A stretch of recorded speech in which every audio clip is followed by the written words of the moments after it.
Hello and welcome back to another episode of Critical Reactions with your host Bryan. We're going to wrap up today with a special selection, which is where one of you tell me exactly what it is I need to check out.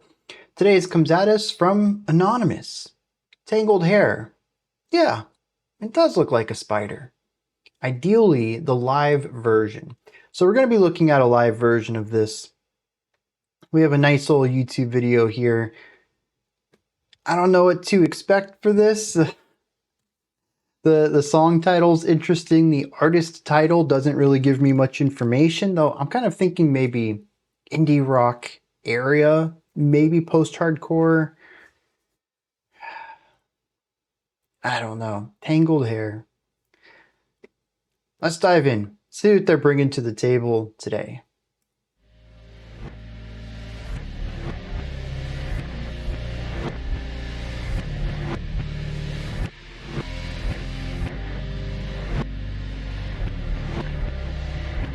Well, we have a noisy start.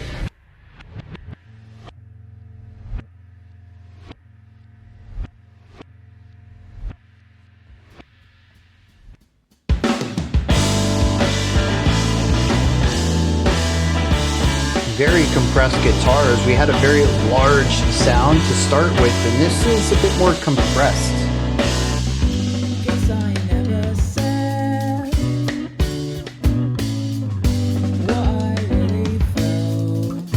Yeah, I was gonna comment on the drum work. The snare alone has ghost notes, cross stick, and traditional hits, rolls.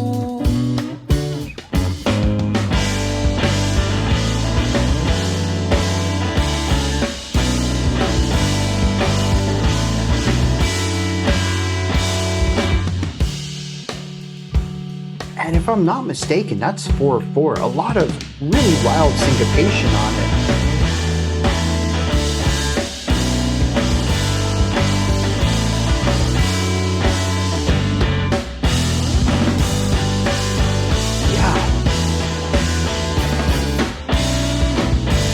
They also have that false start there, where the final beat of the phrase feels like beat one, but then it isn't.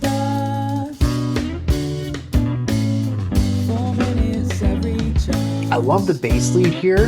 The slides are inspired.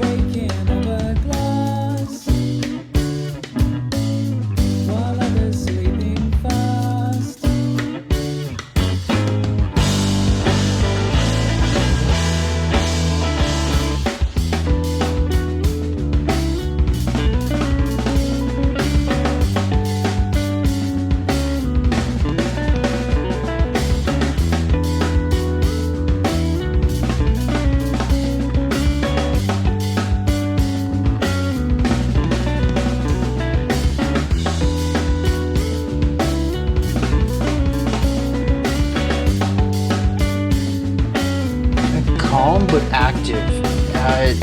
It's an interesting type of meditation that seems focused rather than empty.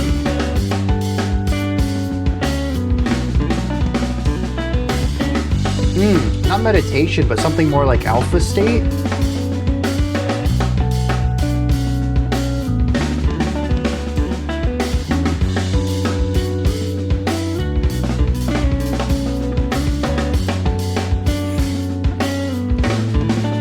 There's also the push and pull.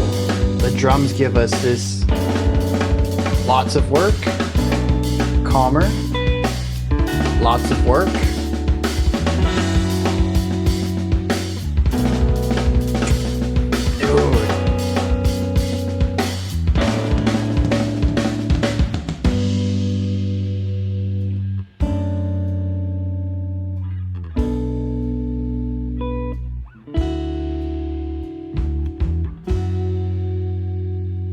I really want to know how they feel the main lick on this.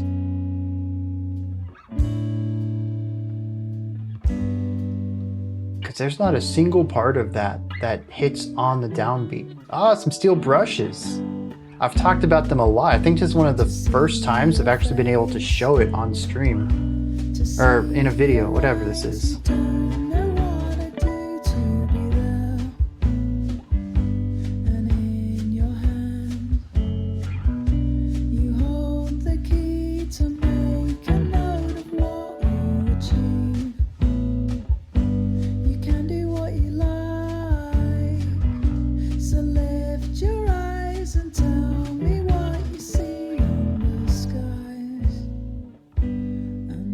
little guitar harmonic.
Dude, the freaking ghost note work there.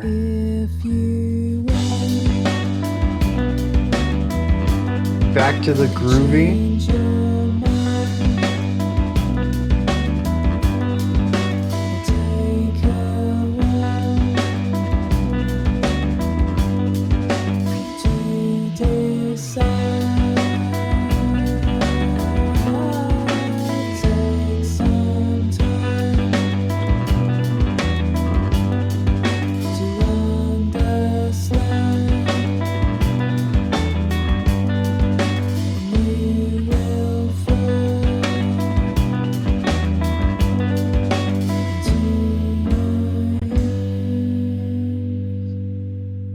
Golly.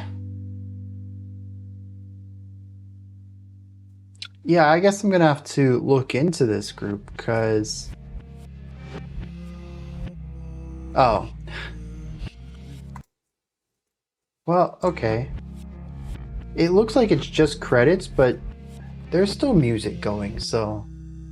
Oh, that was it. Okay, I thought there would be more. So that might have just been some generic background music for the credits. Yeah, dude, this is just bonkers. I definitely had a little bit right. There is a punky influence to this, and it is indie. So it's neither indie rock nor post-hardcore, but I was somehow in the right vicinity. This is math rock with a touch of more noisier elements that are used very sparsely, and I don't know if I should really include them in the genre title. But yeah, I mean, it's just complex rhythmic stuff all over the place. But what I think is really cool about it is that it doesn't exclude any like atmospheric or emotive element because of its hyper focus on mathiness, which is something that kind of doesn't always click with me. When we check out math rock, when we check out math core, when we check out more rhythmic focused progressive rocks and metals, I tend to find that the emotive element just isn't there. It's a hyper focus on the technicality of the exercise. And that's definitely cool. Like, I don't want to put that down as a musician. I love seeing that kind of stuff and being like, wow, dude, y'all are pushing the form. But it's not something I'm going to come back to with, warm feelings of nostalgia or wanting to revisit that emotion or that story, because it's usually more of an exercise, a way to showcase a skill that you've developed. Here, though, I find this song to be both technically impressive and emotionally resonant. It walks that line right down the middle of both of them. And I really like that. I have no idea what this has to do with a spider. Knowing indie rock, though, and some punk adjacent genres, it's just a title to go with it. We'll see what the lyrics are like, though. It'll be interesting if they also talk about spiders. But musically, which is what I'm going to focus on right now, this is just a really nice combination of more atmospheric ideas with mathy complexity. And I love how they combine the two of these. To kick it off, let's start with the mathy side of things. This is 4/4. But dude, it doesn't feel like it. It doesn't sound like it. I really have to push myself to find that 4/4. And the thing is that you can typically find it in the first half of a phrase. And most phrases are 4 bars long. You have 1, 2, 3, 4, 1, 2, 3, 4. There's your 2 bars in your first half. They're a bit more standard. It's the second group of 2 bars, though. This is where things get chaotic. And this is that push and pull, the lighter idea in the first two, and then the more complex, dense rhythmic elements in the second. We even saw this a little bit different towards the end of the song when we had the 1, 2, dun dun dun dun dun dun dun dun dun. We have 1 bar of calm and floaty, and then 3 bars of more driving ideas. But for the most part, this song was pretty focused on 2 bars of lighter complexity, 2 bars of heavier complexity. The heavier complexity came through in a variety of ways. Towards the end of the song, we saw the noise element, where the guitarist shifted to heavy overdrive and just started strumming a lot to create a lot of noise. And this was juxtaposed with something with a little bit more melodic direction rather than textural ones. But how this often was represented in the song is the drummer giving a bit of a straightforward beat in those first 2 bars, and then metric complexity in the second 2 bars. And this actually brings up what I had mentioned earlier during the reaction, is I wonder how they feel this song. Because I'm over here bobbing my entire body, right? In the first 2 bars, I'm like 1, 2, okay, here's our tempo. Here's our tempo. And then the second group, though, it's so hard to stay in that beat from the first half because nothing is hitting these downbeats. Even the cymbal, which generally in mathier, more progressive, even djenty styles of music, anything that pushes towards rhythmic complexity, usually the cymbal, a ride, maybe a crash cymbal, maybe even the hi-hat pedal, that is keeping the backbeat.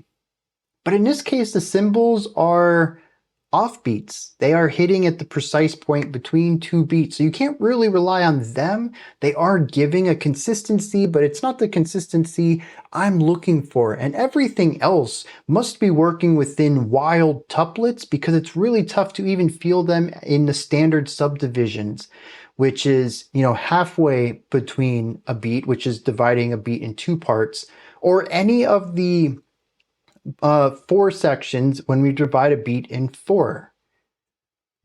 Tuplets are when we divide beats into other numbers.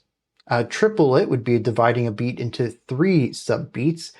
5 tuplets, 6 tuplets, 7 tuplets, whatever. Like, there's got to be some weird tuplet number because I don't feel the typical 2 and 4 groupings. It is wild what is going on here. And it's one of those things that when I listen to it, I'm just thinking this would be impossible for me. Not impossible, that's hyperbolic, but it would be incredibly difficult to transpose this to sheet music, to figure out what rhythmic element is going on, and then to write that down for others to read or play or whatever, maybe even just for my own, curiosities. So if it would be difficult for me to write it, did they write it? Because this has come up in the past when we've looked at some of Dillinger Escape Plan's more wild rhythmic ideas, and all I can think is, where's one? What time signature is this? What's going on? Y'all have mentioned that Dillinger Escape Plan typically doesn't write their music down. It's all played by gut. You just practice it until you've got it, and then you just play it that way. I wonder if that's what goes on with this band.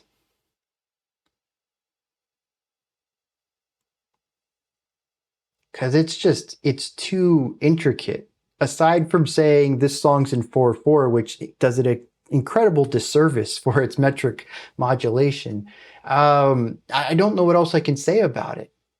It's just too incredibly complex for me to have picked up even on 5 listens. I think this would take so much time to get through.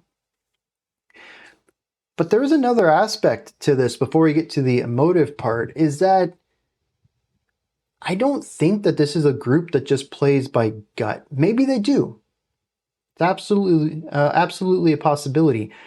But when I listen to the guitar work, that's a bit on the rougher side, but there are some really interesting harmonic things going on. The dyads, the chords being played. I'm not really sure where this guitarist lies in their education. Were they academically trained on guitar, or is it all, I picked up a guitar from my local instrument place and I just taught myself? It kind of shows parts of both realms there. But the expanded harmonic palette makes me think that they might have gotten some academic training here. The bass player, to me, absolutely sounds like they came from, they were schooled on the bass, whether they had a private teacher or they took jazz classes in school or something like that. I'm fairly confident that they are not totally self-trained on the bass. The drummer, though, the drummer had to have taken jazz courses. There's too much about the way they perform, the way they hold their sticks, the complexity of the lines, the ideas that they decided to put into this track for me to think that they're entirely self-taught. Now, they absolutely could be. Some people just have that innate ability. They just pick up on things and copy it and implement it into their style, and I will forever be envious of musicians that can just do it, who are built with this, within them. I don't think that would have ever been me. I definitely needed my academic background to write the music I do, to pick up on music the way that I do. It's not something I was just born with. It was something I learned. I spent hard time getting my skills up to this point. But some people don't. They just pick up an instrument and it's just natural to them. And maybe that's what this entire group is. But to me, I feel some academic background here, particularly from the drummer and the bassist. And if that's the case, I would just naturally assume that sheet music would come into play somewhere. So at that point, again, I come back to the question, how would you write this down?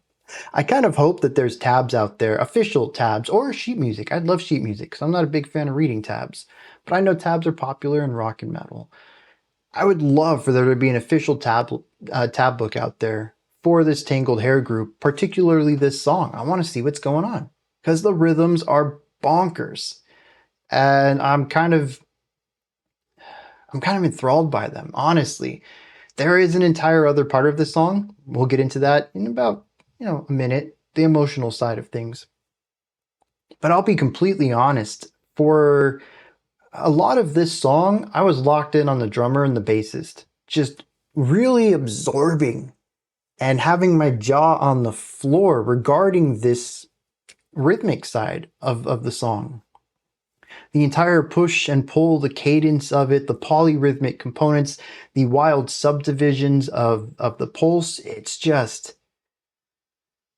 it's mind-blowing. And the drummer made it look like nothing, dude. It's just like he's just speaking normal sentences over here despite using ridiculous vocabulary. It just comes so naturally to him, and I love it.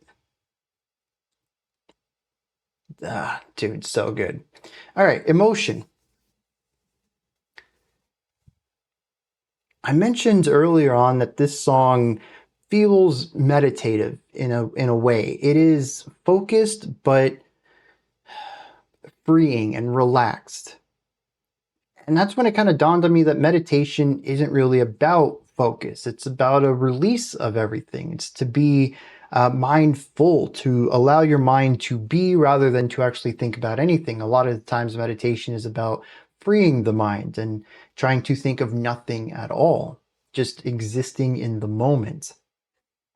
And that's when it dawned on me that there actually is a focused but relaxed mindset. And that's, I don't know if it's been updated. This is a term from decades ago, but it's alpha state. which is that how would you describe it?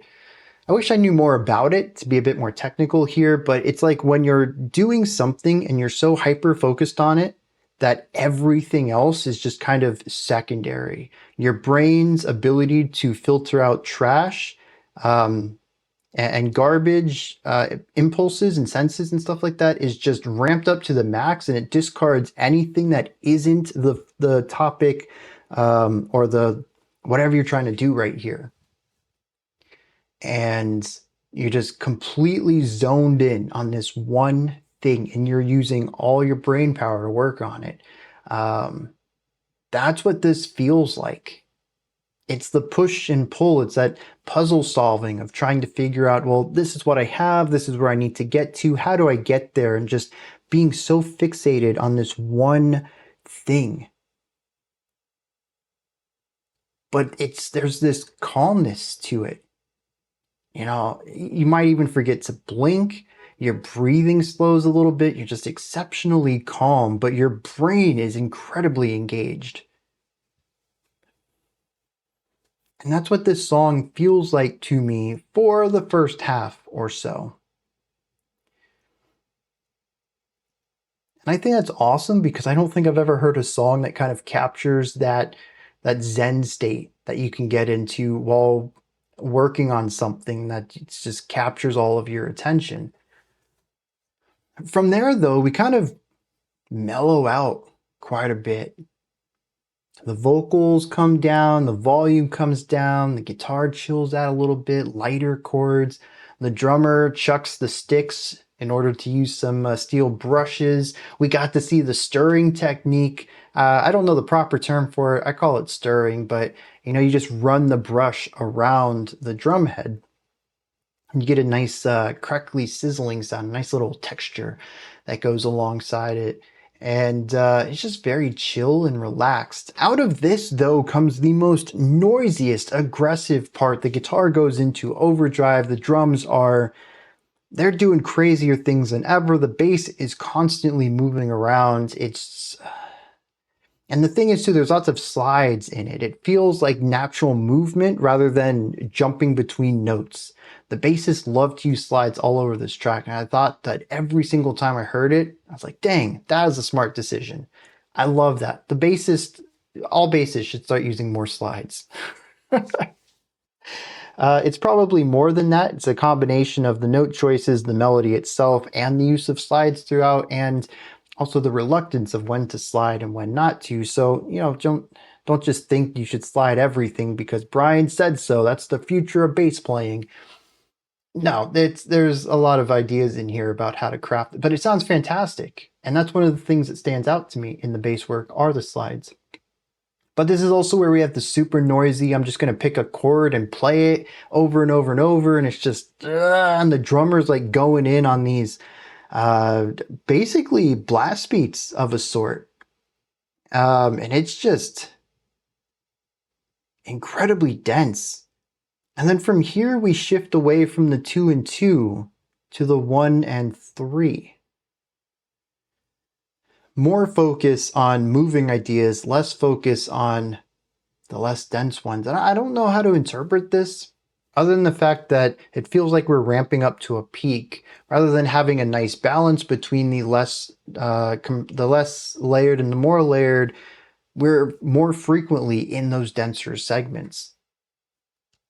And it feels like we're reaching a tension peak and anxiety peak, no longer balanced, really leaning towards one side, and then the song just mellows out and it's done.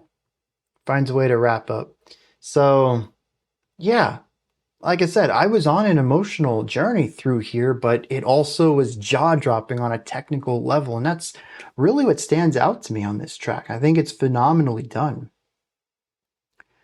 Let me hit some lyrics on this, see what's going on there, and then we're going to wrap this video up. And this is just a beautiful song, lyrically, about companionship. I don't really know how this lines up with the music. If y'all have a different take on the music and you kind of want to pair it with what we're going to discuss in the lyrics, let me know. If you hear a parallel between the music and the lyrics here? Let me know that too. I'm not seeing too much of a connection here. This is just kind of, very poetic beauty. It says, I guess I never said what I really felt, but the time we shared was so wonderful. Late nights and early starts, 4 minutes every chance, the breaking of a glass while others sleeping fast. To see your face, to see your eyes, you don't know what I do to be there. And in your hands, you hold the key to make a note of what we achieve. And you can do what you like, so lift your eyes and tell me what you see in the sky, and I'll play along with it and pretend to know everything. If you want, you can change your mind. Will take a while to decide, take some time to understand, and you will fall into my hands.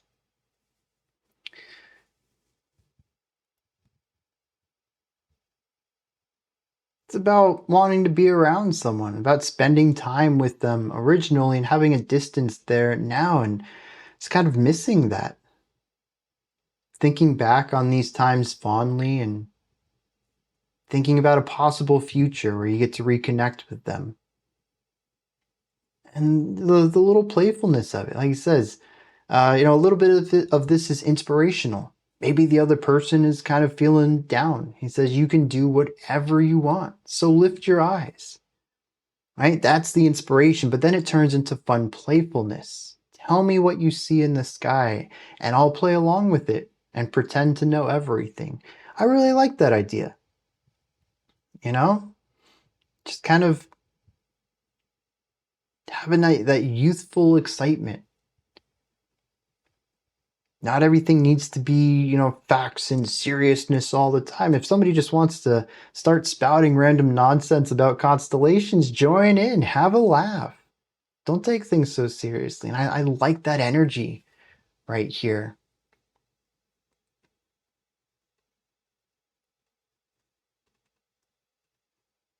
Yeah. I mean, it's a beautiful little poem.